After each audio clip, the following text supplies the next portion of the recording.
Hello everyone, and welcome back to another episode of Feed the Beast. This is Selek, and I wanted to show you what I've been up to with my bees.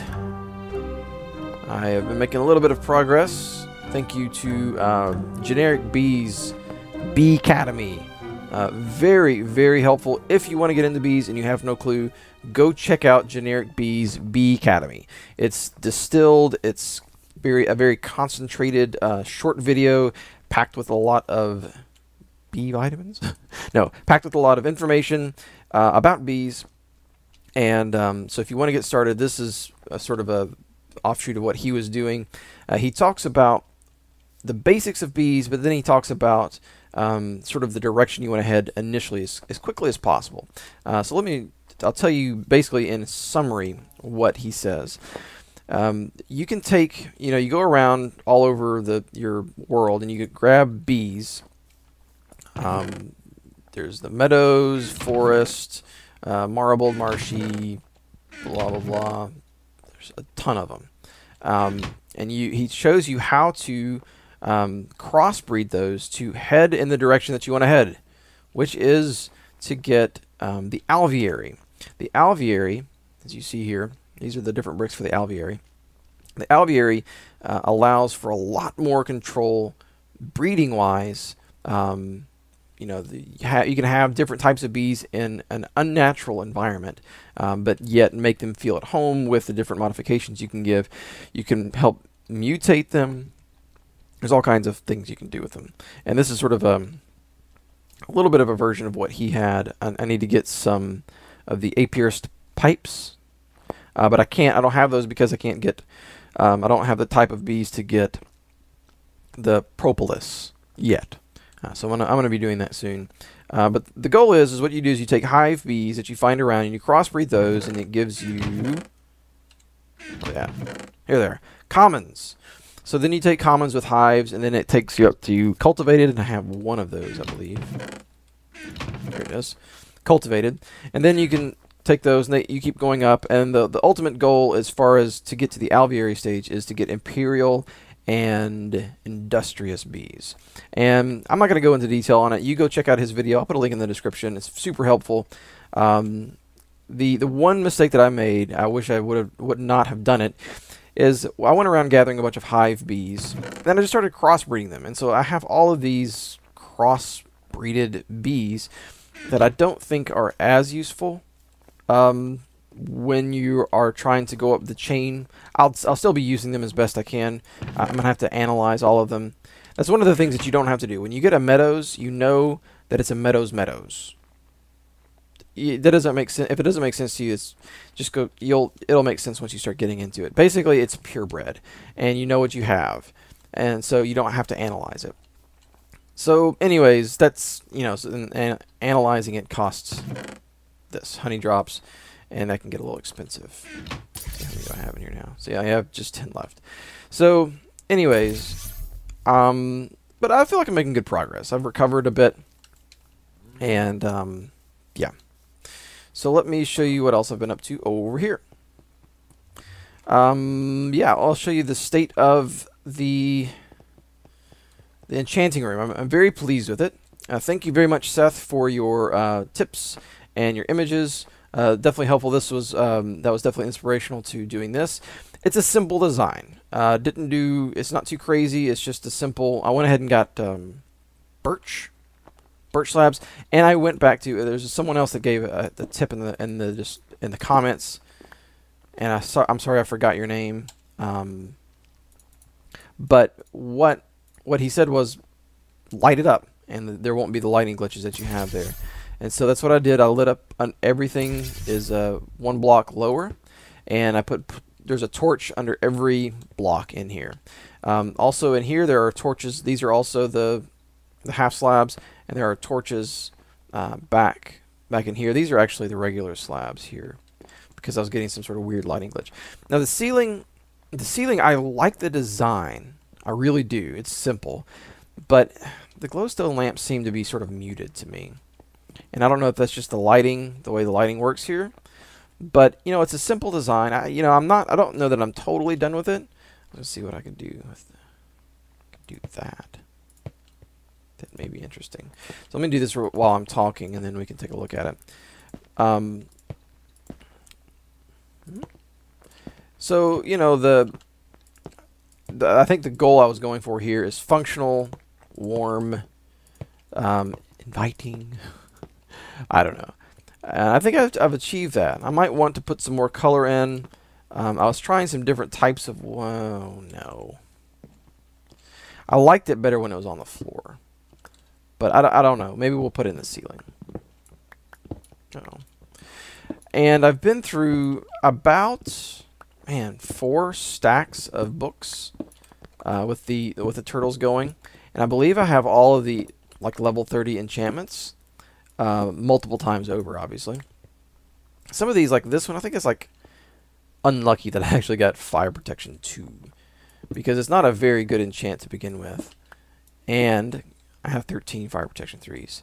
So I might just take it out and say it was like a, you know, unusual occurrence. But as you can see, I think Haste I ended up with 26 of those. I think it was the winner. Soul Stealer, I think Disjunction. Yeah, Disjunction at 26 as well. Oh, Protection 3, winner. With 27. And then I ended up getting quite a few infinities, which was cool. But having issues with repair. I tried putting repair on a wand. Is that not what it's for? I thought repair was for wands. I'm about to go look that up, actually. But I couldn't get it to go. This is still in bad need of design. But today I don't want to be doing design. I've been doing design for, you know, quite a few episodes. So we're going to do some building and some other types of things. So what we're going to be doing, well, let me show you this. So I finished putting all of my steam turbines underneath here. And I had, these are my little access places to make sure everything was working correctly. And I ran into a limitation issue. It turns out that the Tesseracts really can only output, or maybe it's the liquid ducts? I don't know. It's one of the two. Either the Tesseracts or the liquid ducts have a limitation. I guess it would be... Well, anyways, doesn't matter. The point is that I ended up making a separate steam channel for each of the turbines. So each boiler will now have 2 Tesseracts. I may put a central one here just to... and that will be like my everything else. Like hook it up to all 4 of those, so that my steam generation down here will have enough. Uh-oh. That's not a happy sound. Where are you? Oh, yeah, for my little access pads there. Oh, and so you may have saw, I made myself the Matter Fabricator. Yoo-hoo! It took forever, a lot of resources. I'm very nervous about it. I want to like put it in obsidian casing or something, because it's, yeah, don't want it to mess that up. Because I use all of my iridium that I had to make it. And I also have the implosion compressor, which is super cool. And it's a necessary component to making this guy. And yeah, so I don't have much UU matter. Yeah, just 2.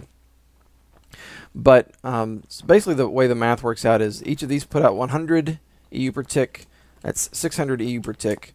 This thing puts out 512. So that's, if this is the only thing powering it, that gives us 88 EU per tick left over for everything else, which, well, it's not enough.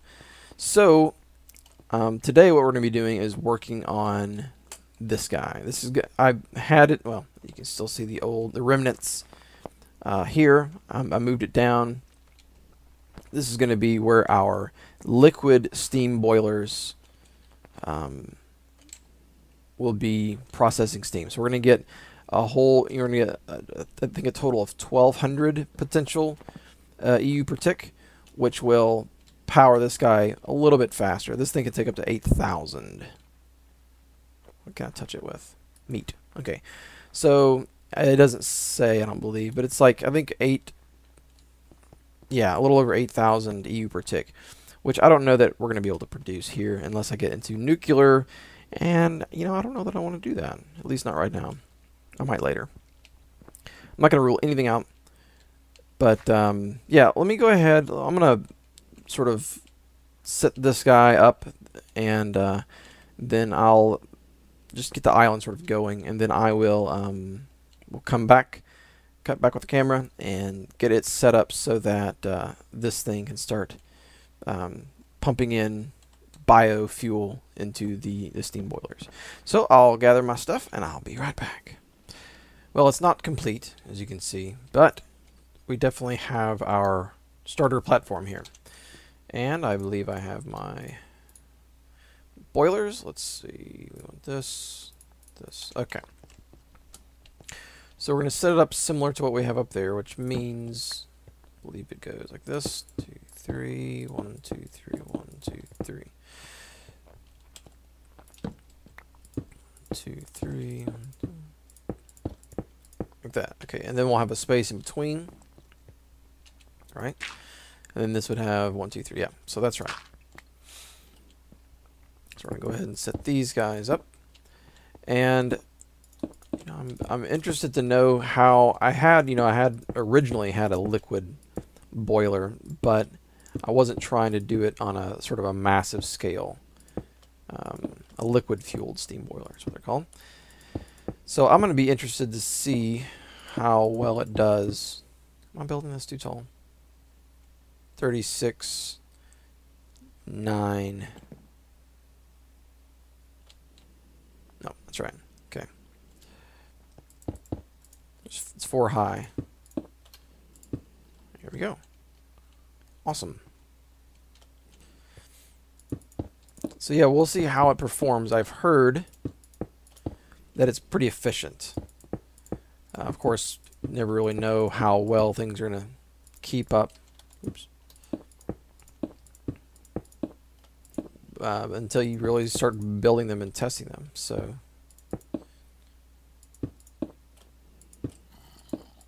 there we go. So I'll get my test racks together. Let's see, I'm gonna need. Do I have any? That's a good question.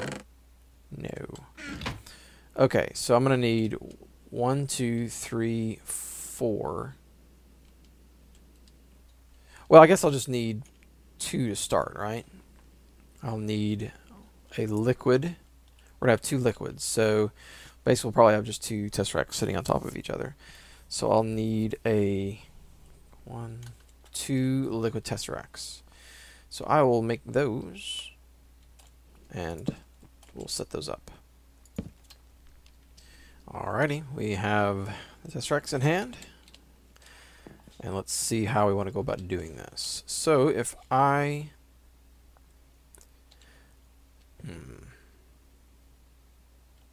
Let's see this.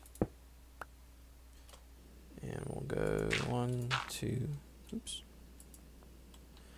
We'll mount this a little bit lower. Not that low. That low. Okay.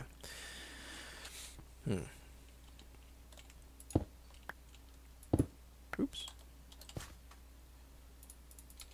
Okay. Yeah. So what we will do is have one here that comes up, and the one at this level here, and I guess they can go over.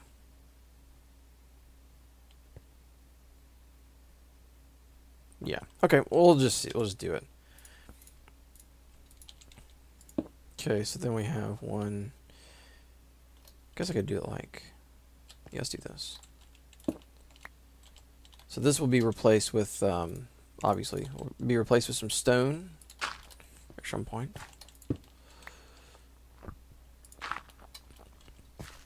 Okay, so this maybe this will be the water. Do something like that, and then we will have. Let's go ahead and set this to water. We want to receive it. Okay, and it should start filling with water. Yeah, okay. And now,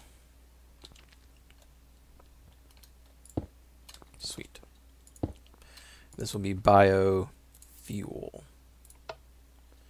And we will be receiving it. Okay. So we'll see how this thing performs. I don't, maybe it's a yeah, let's see. Let's go ahead and do that. Let's do one at a time. Be a bit of a waste for this guy, but not too big. I want to make sure that I don't waste.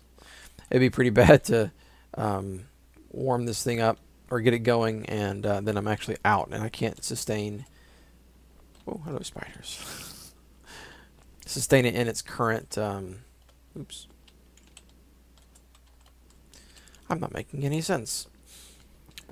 We want to be able to sustain it, anyway, so we'll do it one at a time to make sure that our production, our biofuel production, can sustain each specific boiler.